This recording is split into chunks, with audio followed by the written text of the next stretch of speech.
Welcome back to the channel, people. These are 7 opinions that I have about score match that'll get you guys out with pitchforks against me. But hear me out, okay? Again, these are just my opinions. You can agree or disagree, that's fine. Either way, let me know what you think of my 7 opinions down below in the comments. Let's get rolling, people.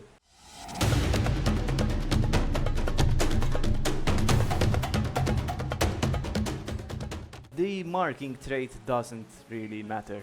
Now, this is pretty out there, okay, but I will explain. Now, here's how I understand the marking ability. It means, or it should mean, right, that players with this trait will stick to their man at all times when not in possession. Pretty simple, I'd say. So in theory, players like Keen, Patricio, Simon and Explorers, for example, should all be marking their man, always. Well, this just isn't the case. Keen loses his man all the time, for example.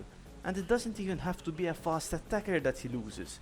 He loses his mark even against hammers, who are some of the slowest players in the game. People will tell me, sure, but that's just the software. And I'll be like, exactly. If the software dictates who will and won't mark my opponent's attackers, I'll just focus on placing whoever I want at the back, even players who don't have the marking ability. This is why I play Bertini at the back, and sometimes even Abubakar in my 5-3-2.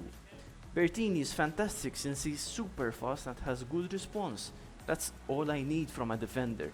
If the software is gonna decide which of my defenders does the marking anyway, I might as well just place whoever I want at the back. Without updates and proper care by the developers, score match will become a game where creativity goes to die. This means that volleyball will eventually become the biggest meta, and those who don't play volleyball will either quit, which many people have done, or they'll just stick to one formation forever as long as they win. There's nothing wrong with that, right? But it's just that it really makes for a very boring game if all you're gonna go up against is 2 formations basically. And this is pretty much where we're at already. It's really rare to see different formations being used. You know, the less popular ones. And that really sucks, man. Again, I get why people do this. The meta formations are meta for a reason. It's because they win more. But maybe it's not just about winning. I don't know, man. I miss the early arenas where we'd play whatever formation we wanted to. Players without good response are pretty much useless. Now, except for hammers, who are all around broken as I'll talk about in a minute, players with poor response, and I'm talking anything around 25 or below that, are barely usable, especially if the software is against you. In highly competitive settings like the Infinity Arena or high roller leagues, hell, even cup events, having players with low response renders them barely usable, which pretty much means useless. This is less the case when they reach max level, but still, it takes a long time to get there anyway. And this sucks, guys. There are so many interesting players out there like Sinclair, Hakan, Lee, Cook, players whose traits are really unique, but their lack of response and weird behavior means that they camp on the bench. Some of you even noticed that I'm not using Abubakar lately, and that's for this very reason.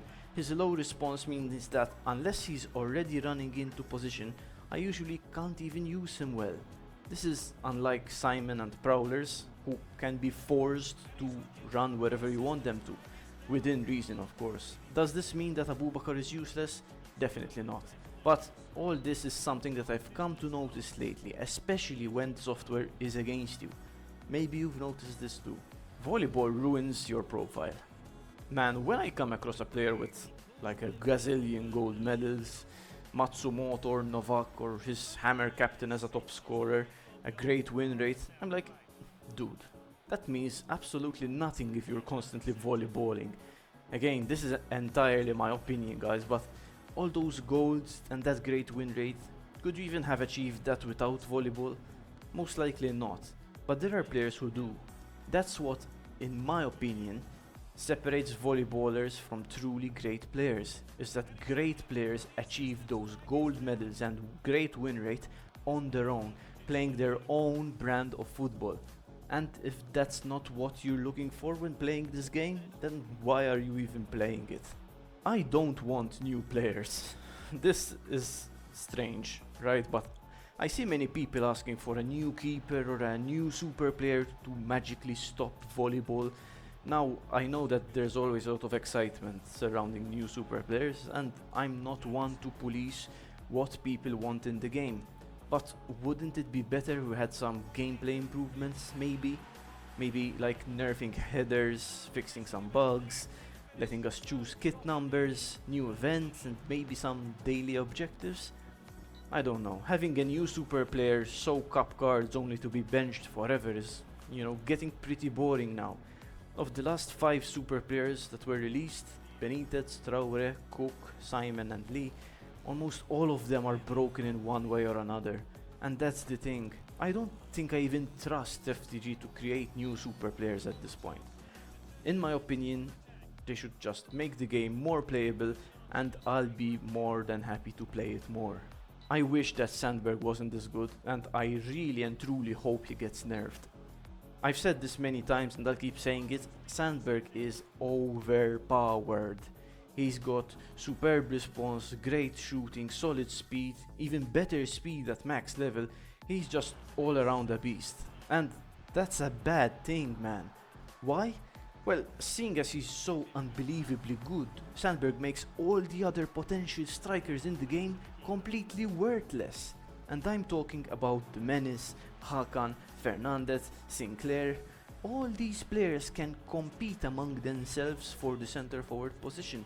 But as long as Sandberg exists in score match, he will always be the chosen one. Everyone plays Sandberg, everywhere. That's because once you unlock him, you should play him immediately. He's stupidly good and I have no problem with players being better than others. But if that means that he makes many other players redundant or useless, then yes, I have a problem with that. In my opinion, nerfing Sandberg's speed by 5 points and maybe his response by 10 points would start to balance things out. That way we'd have to think long and hard about whether we'd want a great shooter who fires from a long way out, like Sandberg, or if we prefer a bit more speed, which would mean players like the Menace or Hakan. As it stands, there's only one option when it comes to the striker position, Sandberg. It's just boring, man. Hammers have no place in the game and should be deleted. Now, apart from the whole fact that they're used for volleyball all the time, hammers are still broken beyond belief. They always pass the ball back to the sides, and when needed, they pass the ball up front. All this makes their behavior top tier, by the way. Apart from that, they're stronger than a tank. They always win headers and they shoot on sight. You have to really try to make them lose the ball, man. They're just all around the perfect player. That's why you see teams running around with 5 or more hammers. I swear, if I'd place a hammer in goal, he'd still do a better job than my Max Romero. Max! Commanders are a close second, by the way, but they're a bit more limited. They don't have a good shot and they force play upfield quite a lot. And although they're good in the air, they're not the best. But hammers, man, delete these guys already.